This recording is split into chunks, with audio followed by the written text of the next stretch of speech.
Hello students, ఇప్పటిదాకా మీకు Sidgwick theory complete అయిపోయింది. Next valency bond theory, short form VBT, valency bond theory. ఈ థియరీని ఎక్స్ప్లెయిన్ చేసుకుందాం వన్ బై వన్. మీకు వాలెన్సీ బాండ్ థియరీలో first valency bond theory postulates ఉంటున్నది and valency bond theory applications ఉంటుంది. డైరెక్ట్ మీకు అప్లికేషన్స్ ఎక్స్ప్లెయిన్ చేస్తాను. పాస్టులేట్స్ అవి అర్థమైపోతాయి. ఎక్కువ అడిగేది మంది అప్లికేషన్స్ అడుగుతాడు. ఒక పాస్టులేట్స్ చూడండి, మీకు ఇంట్లో చూసి రాసుకోవచ్చు.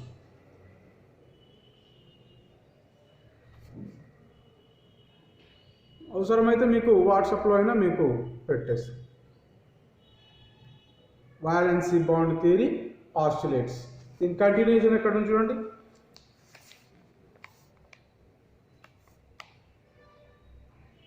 ఇది వాలెన్సీ బాండ్ థియరీ పాస్టులేట్స్.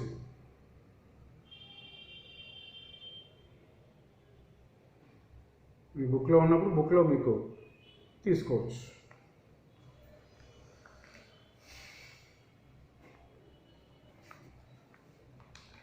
ఇవి వాలెన్సీ బాండ్ థియరీ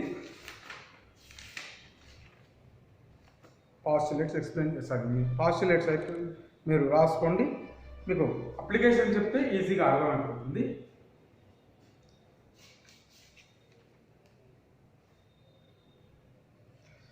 మీకు పాస్టులేట్స్లో క్లియర్గా రాసి మెన్షన్ చేసి ఉంటుంది. ఇంతకంటే ముందు వాలెన్సీ బాండ్ థియరీ కంటే ముందు 2 థియరీస్ ఎక్స్ప్లెయిన్ చేసినాం మనం, Werner's theory and Sidgwick theory.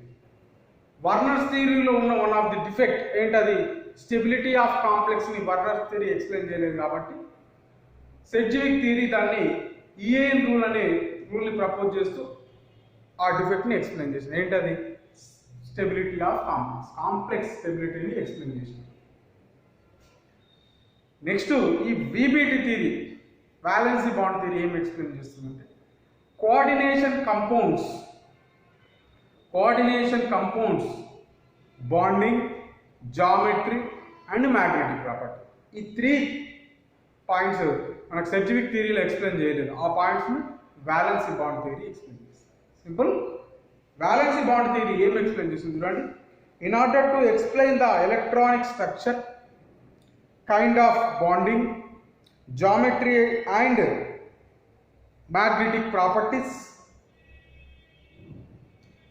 Linnaeus Pauling proposed this theory. This is based on the following assumptions. ఏంటి వాలెన్సీ బాండ్ థియరీ ఏం ఎక్స్ప్లెయిన్ చేస్తుందండి, coordination compounds, magnetic properties, kind of geometry, kind of bonding explain చేస్తుంది. Postulates అన్ని మీకు క్లియర్గా అర్థమైపోతుంటాయి. మీరు బుక్లో ఉంటే బుక్లో చదువుకోండి, లేకుంటే మీకు ఇక్కడ వీడియోలో చూసి మీరు రాసుకోండి. అప్లికేషన్ నేను ఇక్కడ ఎక్స్ప్లెయిన్ చేస్తాను. అప్లికేషన్స్ కంటే ముందు అప్లికేషన్స్ పాస్టులేట్స్ లాస్ట్ ఒక పాయింట్ ఉంటుంది, అది మీరు రాసుకుంటారు. Strong field ligand and weak field ligand. Type of ligands, 2 types of ligands ఉంటుంది. Strong field ligands and weak field ligands. Strong field ligands ఏమేమి చూడండి. Strong field ligands NH3 ammonia, Cl cyanide, H2O NO2 minus Cl minus, En ethylene diamine. ఈ 4 ఇంకా ఉన్నాయి, but basic ఎక్కువ వచ్చేది మాత్రం ఈ 4 టైప్స్ ఆఫ్ లైగాండ్స్ లో. 4 ఉంటుంది, NH3 Cl minus, NO2 minus, Cl. ఇవన్నీ పాస్టులేట్స్ లో ఉంటాయి, కానీ దీన్ని బేస్ చేసుకుని నేను ఎక్స్ప్లెయిన్ చేస్తాను. అన్ని అప్లికేషన్స్ లో అర్థమైతే. Next weak field ligand. Weak field ligand ఏమవుతుందని చూడండి. Fluorine, chlorine, bromine, H2O, next OH minus. ఇవన్నీ కూడా వీక్ ఫీల్డ్ లైగండ్. ఈ స్ట్రాంగ్ ఫీల్డ్ లైగండ్స్ ఉన్నప్పుడు, వీక్ ఫీల్డ్ లైగండ్స్ ఉన్నప్పుడు డిఫరెంట్గా బిహేవ్ చేస్తున్నాయి. ఏంటి కోఆర్డినేషన్ కంపౌండ్స్, అది ఎలాగో అప్లికేషన్స్లో చూద్దాం. Right, continuation. నెక్స్ట్ సైడ్ ఏం రాస్తుంటారు, అప్లికేషన్స్ ఆఫ్ VBT. యాక్చువల్గా వ్యాలెన్సీ బాండ్ థియరీ సైడింగ్ పెడతారు. వ్యాలెన్సీ బాండ్ థియరీలో పాస్టులేట్స్ ఉంటున్నా అవన్నీ మీరు బుక్లో చూసేది రాసుకోండి. మీకు వీడియోలో మీకు ఎవరికైనా అర్థం కాకుండా వాట్సాప్ పెట్టమంటే వాట్సాప్ పెట్టండి. ఆ వ్యాలెన్సీ బాండ్ థియరీలో లాస్ట్లో వన్ ఆఫ్ ది పాస్టులేట్లో మీకు strong field ligand, week field ligand అని ఎక్స్ప్లెయిన్ చేస్తాను. టైప్స్ ఆఫ్ లైగండ్స్, వాటిని బేస్ చేసుకొని ఈ అప్లికేషన్స్ చెప్తాను. చూడండి, అప్లికేషన్స్ ఆఫ్ VBT. ఫస్ట్ ఈ అప్లికేషన్స్ ఎక్కడ చూస్తున్నామంటే DSI ఆక్టాహైడ్రల్ కాంప్లెక్సెస్ చూస్తాం. ఆక్టాహైడ్రల్ కాంప్లెక్సెస్ చూద్దాం. ఆక్టాహైడ్రల్ కాంప్లెక్సెస్ లో చూద్దాం. ఇచ్చిన కంపౌండ్ ఆక్టాహైడ్రల్ అని ఎట్లా ఎక్స్ప్లెయిన్ చేస్తాం? Simple, the central atom is surrounded by 6 ligands అంటే ఆక్టాహైడ్రల్. క్వశ్చన్లో మీకు ఆక్టాహైడ్రల్ అని ఇవ్వడు, జస్ట్ కంపౌండ్ నేమ్ ఇస్తే దాని నుంచి అప్లికేషన్స్, VBT అప్లికేషన్స్ అని ఎక్స్ప్లెయిన్ చేయాలి. సో ఇక్కడ మీకు ఆక్టాహైడ్రల్ అని పెట్టి సైడ్ పెట్టినట్టు. సో మీరు డైరెక్ట్ చెప్తున్నారు ఏంటి అని చెప్తున్నారు, the central atom is surrounded by 6 ligands. So the compound is called as octahedral complex. So మనం ఫస్ట్ ఆక్టాహైడ్రల్ కాంప్లెక్స్ లో ఎగ్జాంపుల్ నెంబర్ 1 తీసుకుందాం. ఇంకా దీంట్లో డిఫరెంట్ స్లైడింగ్స్ ఉంటాయి, కానీ అవ్వద్దు, మీకు డైరెక్ట్ అప్లికేషన్స్ అన్ని మీరు రాయగలగాలి. ఎగ్జాంపుల్ తీసుకుందాం. Number 1, FeCN taken 6 times, the whole charge is -4. or ఇదే కంపౌండ్ ఇంకొకలా తీసుకోవచ్చు, or K4 FeCN taken 6 times. రెండు కంపౌండ్స్ సేమ్, ఇక్కడ -4 ఉంది, ఇక్కడ K4 ఉంది, అంతే సింపుల్. -4 ఎప్పుడు వస్తుంది అంటే K చార్జ్ ఎంత ఉంటుంది, +1 ఉంటుంది. 4 ప్లస్ ఉన్నాయి చూడండి, ఈ +1 4 పోయినందుకు ఇక్కడ -4 వస్తుంది. రెండు same.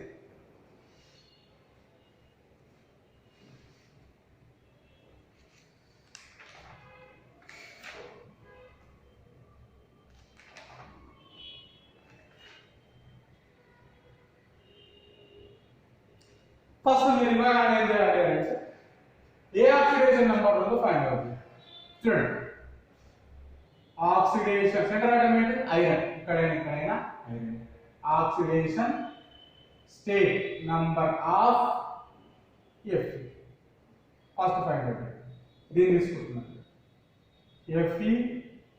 FeCN taken 6 times, whole charge is -4. దాన్ని చార్జ్ గా ఈక్వల్ టు 4 చేయాలి. Fe ఫైండ్ అవుట్ చేస్తున్నాం కాబట్టి మనం x అనుకుంటున్నాం, ప్లస్ ఎవ్రీ Cn కి -1 ఉంటుంది into 6 times, that equal to -4. So x plus -6 that equal to -4.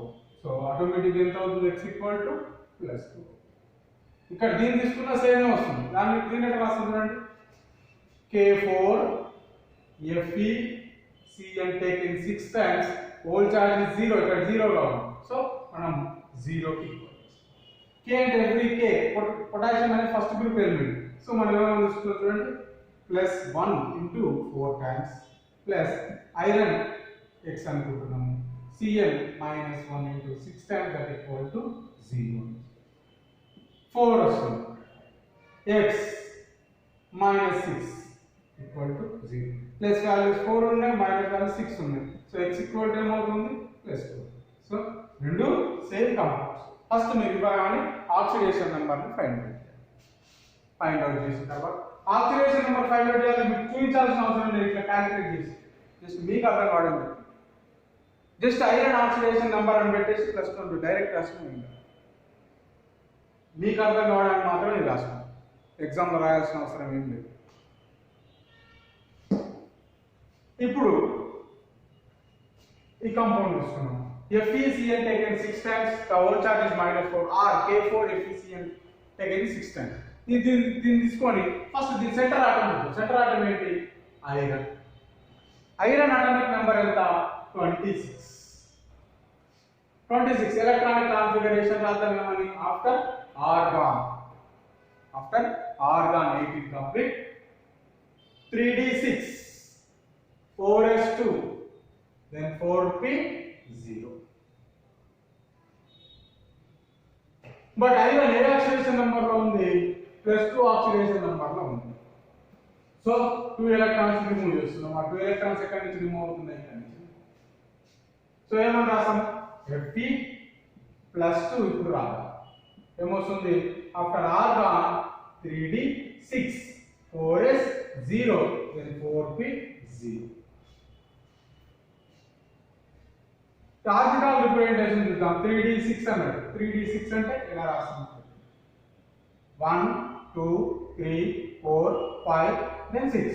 4s0. This one is empty orbital. 4p0. This one also empty orbital.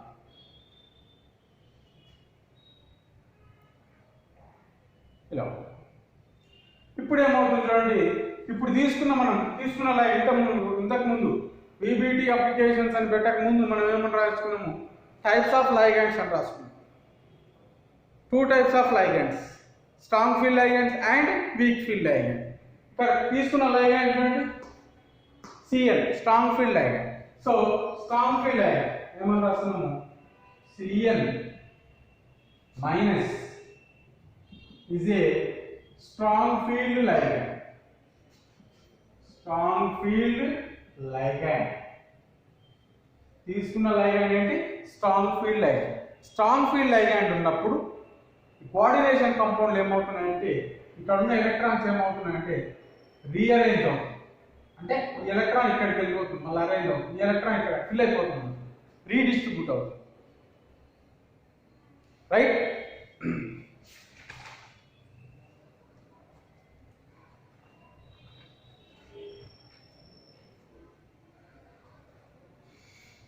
Cl minus is a strong field ligand. So the electrons are paired up. Electrons ఏమవుతున్నా redistribute అయ్యి pair అవుతాయి. పేర్ అయ్యాక ఎలా రాస్తాం చూడండి. After pairing ఏమని రాస్తాం చూడండి.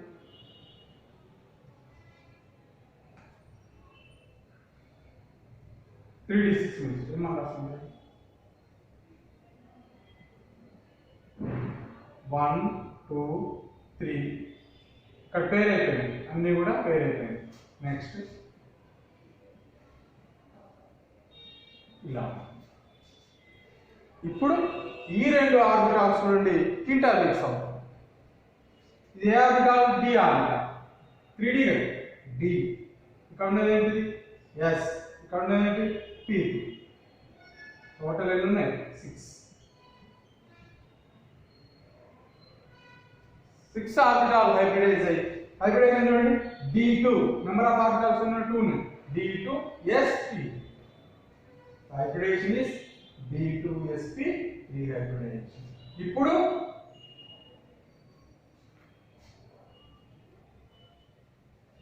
ఇదంతా కూడా ఏంటి చూడండి? Iron Fe+2. Fe దగ్గర ఎన్ని ఉన్నాయి చూడండి? ఎంటీ ఆర్బిటాల్ 6 ఎంటీ ఆర్బిటాల్స్ ఉన్నాయి. సో 6 సైలెంట్ నుంచి ఎలక్ట్రాన్స్ మనం చెప్పినాం. లైగండ్స్ అన్ని కూడా ఏమి ఎలక్ట్రాన్స్ ఇస్తున్నాయి? పెయిర్ ఆఫ్ ఎలక్ట్రాన్స్ ఇస్తున్నాయి. 6 లైగండ్స్ నుంచి కూడా పెయిర్ ఆఫ్ ఎలక్ట్రాన్స్ ఇస్తున్నాయి. ఇది అప్లికేషన్. ఇక్కడ నుంచి చెక్ చేద్దాం. దీనికి మ్యాటర్ రాయాల్సి ఎలా రాస్తాం ఇది అయిపోయిన తర్వాత మీరు చెక్ చేసుకోండి.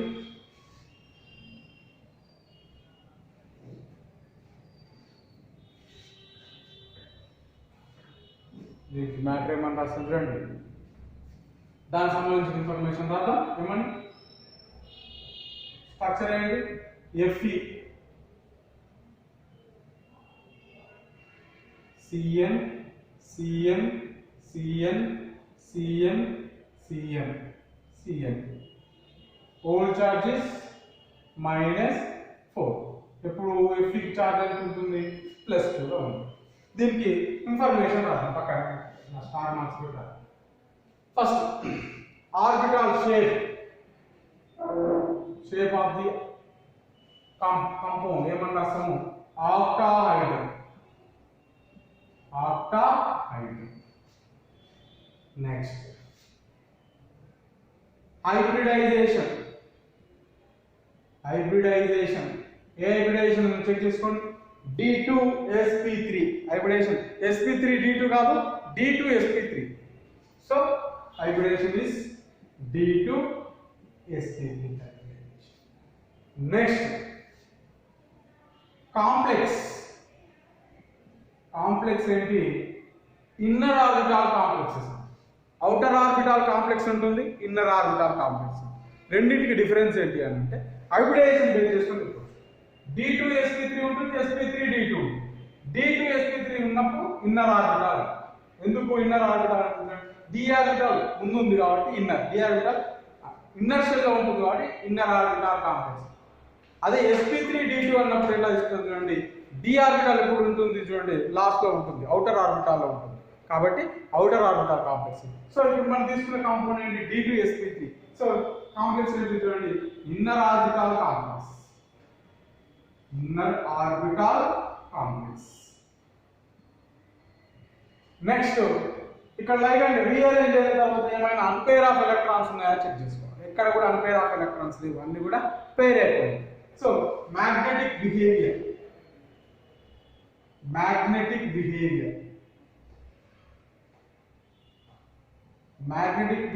ఏముంటుంది అంటే diamagnetic nature because of due to the absence of unpaired electrons అన్ని కూడా పేర్ అయిపోయినాయి కాబట్టి మ్యాగ్నెటిక్ నేచర్ ఎలా ఉంటుంది చూడండి, డయామాగ్నెటిక్ నేచర్. సింపుల్. కాంపౌండ్ ఇవ్వగానే మనం ఏం చేస్తున్నామంటే ఫస్ట్ స్టెప్లో ఆక్సిడేషన్ నెంబర్ని ఫైండ్ అవుట్ చేస్తాం. నెక్స్ట్ స్టెప్లో సెంట్రల్ ఆటమ్ ఏదో చెక్ చేసుకొని దాని ఎలక్ట్రానిక్ కాన్ఫిగరేషన్ వస్తాం. తర్వాత ఏ ఆక్సిడేషన్ నెంబర్లో ఉందో ఆ ఆక్సిడేషన్ నెంబర్ ఎలక్ట్రానిక్ కాన్ఫిగరేషన్ వస్తుంది. తర్వాత తీసుకున్న ligand strong field weak field ligand check చేసుకుంటాం. స్ట్రాంగ్ ఫీల్డ్ అయితే ఎలక్ట్రాన్స్ అన్ని రీఅరేంజ్ అవుతుంది, వీక్ ఫీల్డ్ అయితే రీఅరేంజ్ అవ్వవు. స్ట్రాంగ్ ఫీల్డ్ అయితే ఎలక్ట్రాన్స్ అన్ని రీఅరేంజ్ అవుతుంది. రీఅరేంజ్ అయిన తర్వాత తీసుకున్న లైగండ్స్ ఏమవుతుంది చూడండి, ఇక్కడ ఎలక్ట్రాన్స్ ఇక్కడికి స్పేర్ ఆఫ్ ఎలక్ట్రాన్స్ ని ఈ ఎలిమెంట్కి ఇస్తుంది. తర్వాత దీనికి సంబంధించిన ఏంటి మ్యాటర్, షేప్ ఏంటి, హైబ్రిడైజేషన్ ఏంటి, ఏ టైప్ ఆఫ్ కాంప్లెక్స్ ఏంటి, inner orbital, outer orbital, then magnetic nature 1 by 1 రాస్తాం. అప్లికేషన్స్ ఎక్కువ అడిగేది ఇట్లా. ఇది first example. Next example next క్లాస్లో ఎక్స్ప్లెయిన్ చేద్దాం ఇంకా క్లియర్గా. ఏమైనా అర్థం కాకుంటే నాకు వాట్సాప్. Thank you.